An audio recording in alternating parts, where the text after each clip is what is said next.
అందరికీ నమస్కారం. హిందూ మతంలో మనకు తెలిసిన పవిత్ర పుణ్యక్షేత్రాలు ఎన్నో ఉన్నాయి కదా, కాని ఈరోజు మనం మాట్లాడుకోబోయే ప్రదేశం అది చాలా ప్రత్యేకం. దాని వెనుక ఓ పెద్ద రహస్యమే ఉంది. ఒక రకంగా చెప్పాలంటే మనల్ని ఆలోచింపజేసే కథ అది. పదండి మొదలు పెడదాం. ఒక దేవత తన తలని తానే ఎందుకు నరుక్కుంటుంది? వినడానికి చాలా ఆశ్చర్యంగా ఉంది కదూ. కాని ఈ ఒక్క ప్రశ్నలోనే ఆ తల్లి గొప్పతనం, ఆమె త్యాగం, ఆమె శక్తి అన్నీ దాగియున్నాయి. ఆ రహస్యమేంటో తెలుసుకుందాం రండి. ఆ దేవత పేరే చిన్నమస్త. ఆ పేరులోనే అంతా ఉంది. చిన్న అంటే తెగిపోయిన, మస్త అంటే తల, శిరస్సు ఛేదించబడిన దేవత అన్నమాట. ఇంత భయంకరమైన రూపం వెనుక ఉన్న అసలైన అర్థమేంటో, ఆ తాత్వికత ఏంటో మనం ఇప్పుడు చూద్దాం. సరే, మరి ఇంతటి అద్భుతమైన దేవతను ఎక్కడ కొలుస్తారు? ఆ పవిత్రమైన ఆలయం ఎక్కడుందో తెలుసుకోవాలంటే మనం హిమాలయాల వైపు వెళ్ళాలి. ఈ ఆలయం మన ఉత్తర భారతదేశంలో ఉంది. అందమైన హిమాచల్ ప్రదేశ్లో చింతపూర్ణి అనే ఒక ప్రశాంతమైన ఊరులో కొలువై ఉంది ఆ తల్లి.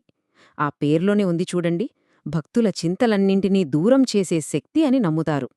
భౌగోళికంగా చూస్తే కూడా ఈ ప్రదేశం చాలా ప్రత్యేకమైంది. ఇది హిమాలయాల దగ్గరలోని శివాలిక్ పర్వత శ్రేణుల్లో ఉంది. అంటే సముద్ర మట్టానికి దాదాపు 1000 మీటర్ల ఎత్తులో, అంటే సుమారు 3200 అడుగుల ఎత్తులో ఉందన్నమాట.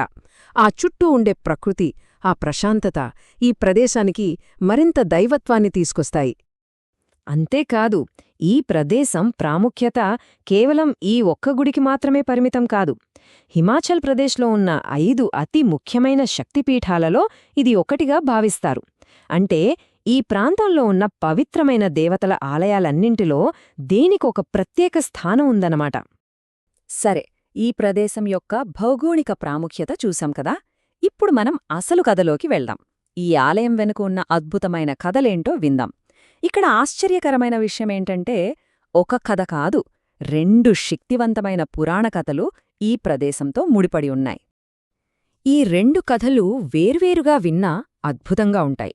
కాని అవి రెండూ కలిసినప్పుడే చింతపూర్ణి యొక్క అసలు రహస్యం మనకు అర్థమవుతుంది.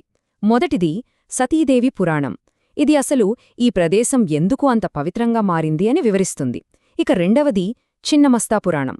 ఇది మనం మొదట్లో అడిగాం కదా ఒక ప్రశ్న, దేవత తన తలని ఎందుకు ఖండించుకుంది అని. దానికి సమాధానమిస్తుంది ఈ రెండిటి కలయికై చింతపూర్ణి. మొదటి కథ చూస్తే అదొక పెద్ద విశ్వ సంఘటన. దక్షయజ్ఞంలో తన తండ్రి చేసిన అవమానాన్ని భరించలేక సతీదేవి ఆత్మాహుతి చేసుకుంటుంది. ఆమె మరణంతో శివుడు శోకసముద్రంలో మునిగిపోతాడు. ఆమె దేహాన్ని భుజంపై వేసుకుని ప్రళయ తాండవం మొదలుపెడతాడు. ఇక విశ్వమంతమైపోతుందేమో అని భయపడి విష్ణుమూర్తి తన సుదర్శన చక్రంతో సతీదేవి శరీరాన్ని 51 భాగాలుగా ఖండిస్తాడు. ఆ పవిత్రమైన శరీర భాగాలు భూమిమీద ఎక్కడెక్కడ పడ్డాయో అవన్నీ మహాశక్తివంతమైన శక్తిపీఠాలుగా వెలిశాయి. మరి ఆ 51 భాగాలలో సతీదేవి పాదాలు సరిగ్గా ఈ ప్రదేశంలోనే పడ్డాయని నమ్ముతారు. అందుకే ఈ నేల ఇంత పవిత్రమైంది. ఇది ఒక ముఖ్యమైన శక్తిపీఠంగా మారింది. ఇప్పుడు రెండో కథ. ఇది ఇంకా ఆశ్చర్యపరుస్తుంది. చిన్నమస్తా అంటే శిరస్సు ఛేదించబడిన దేవత అని అర్థం. కాని ఆమె ఆ రూపాన్ని ఎందుకు ధరించింది? దాని వెనుక ఉన్న కారణం ఆమె గొప్ప త్యాగం. తనను నమ్ముకున్న వాళ్ల ఆకలిని తీర్చడానికి చివరికి తన తలనే ఖండించుకుంది ఆ తల్లి. త్యాగానికి, కరుణకు ఇది పరాకాష్ఠ అని చెప్పాలి. పురాణాల ప్రకారం చండీదేవి రాక్షసులతో భీకర యుద్ధం చేసి గెలుస్తుంది. కాని ఆమెతో పాటు ఉన్న జయ, విజయ అనే పరిచారికల రక్తదాహం మాత్రం తీరదు. వాళ్ల దాహం తీర్చడానికి ఆ కరుణామయి ఏం చేసిందో తెలుసా? తన శిరస్సును తానే ఖండించుకుని మెడనుండి వస్తున్న 3 రక్తపు ధారల్లో ఒకటి తాను తాగి మిగిలిన 2 వాళ్లకిచ్చింది. ఇది ఆమె కరుణకు, నిస్వార్థ త్యాగానికి ఒక గొప్ప ప్రతీక. ఈ పురాణ కథలు ఈ ఆలయానికి పునాది వేశాయి.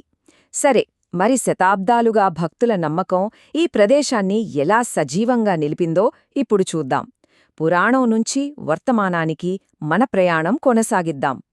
చరిత్ర ప్రకారం సుమారుగా 12 తరాల క్రితం పండిత్ మాయిదాస్ అనే ఒక పూజారి ఈ ఆలయాన్ని స్థాపించారని చెప్తారు. కాలం గడిచే కొద్దీ ఆ చుట్టుపక్కల ఊరు కూడా దేవత పేరుమీద చింతపూర్ణిగా మారిపోయింది. ఇప్పటికీ కూడా ఆయన వంశస్థులే ఈ ఆలయంలో అధికారిక పూజారులుగా సేవ చేస్తున్నారు. చూసారా ఎంతకి వారసత్వమో? ఇక్కడికి లక్షలాదిగా భక్తులు వస్తుంటారు. వాళ్ల భక్తిని, వాళ్ల కోరికలను ఆ తల్లికి నైవేద్యాల రూపంలో సమర్పించుకుంటారు. ఎక్కువగా తీపి పదార్థాలు, పండ్లు, కొబ్బరికాయ, ముఖ్యంగా ఎర్రటి జెండా ఇవన్నీ వాళ్ల విశ్వాసానికి, సమర్పణాభావానికి చిహ్నాలన్నమాట. ఇక్కడొక చాలా ఆసక్తికరమైన విషయముంది. ఆలయం గర్భగుడిలోకి వెళ్తే మనం సాధారణంగా చూసే దేవత విగ్రహం ఉండదు. దాని బదులు అమ్మవారిని ఒక పిండి రూపంలో పూజిస్తారు. అంటే ఆకారం లేని ఒక గుండ్రటి పవిత్ర రాయి. ఇది దేవత యొక్క ఆది శక్తి స్వరూపానికి, అంటే ఆ విశ్వశక్తికి ప్రతీక. ఈ ఆలయానికి సంబంధించి మరో ప్రత్యేకమైన సాంస్కృతిక ఆచారం కూడా ఉంది. ఏంటంటే పూర్వం ఇక్కడి పూజారులు ఆలయానికి వచ్చే యాత్రికుల వంశావళి రికార్డులను భద్రపరిచేవారట. అంటే వాళ్ల కుటుంబ చరిత్రలను వివరంగా రాసిపెట్టేవారు. చాలా అరుదైన సంప్రదాయమిది. పురాణాలు విన్నాం, ఆచారాలు చూశాం. ఇప్పుడు అన్నిటికంటే ముఖ్యమైన విషయానికి వచ్చాం. అసలు ఈ శిరస్సు లేని రూపం, ఈ భయంకరమైన రూపం వెనుక ఉన్న అసలు సందేశమేంటి, దాని తాత్వికత ఏంటి? ఈ కొటేషన్ చూడండి. ఇది ఆ రహస్యాన్ని చాలా చక్కగా వివరిస్తుంది. తలని నరుక్కోవడమంటే భౌతికమైన చర్య కాదు, అది మనస్సును శరీరం నుండి వేరుచేయడం. అంటే మన ప్రాపంచిక బంధాల నుండి, ఈ భౌతిక శరీరం యొక్క హద్దుల నుండి మన చైతన్యాన్ని స్వేచ్ఛగా చేయడం. అదే అసలైన మోక్షం. అందుకే మనం మొదట చూసి ఆశ్చర్యపోయిన ఆ రూపం కేవలం భయంకరమైనది కాదు. చిన్నమస్తాదేవి రూపమనేది అంతిమ త్యాగానికి ఒక ప్రతీక. మనలోని అహంకారాన్ని జయించి ఈ ప్రాపంచిక బంధాల నుంచి మనసును ఎలా విముక్తి చేసుకోవాలో చెప్పే ఒక శక్తివంతమైన చిహ్నం. ఈ విశ్లేషణను ఒక చిన్న ప్రశ్నతో ముగిద్దాం.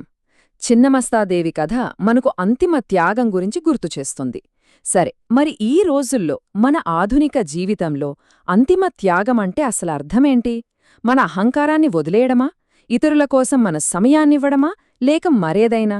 దీని గురించి ఆలోచిద్దాం.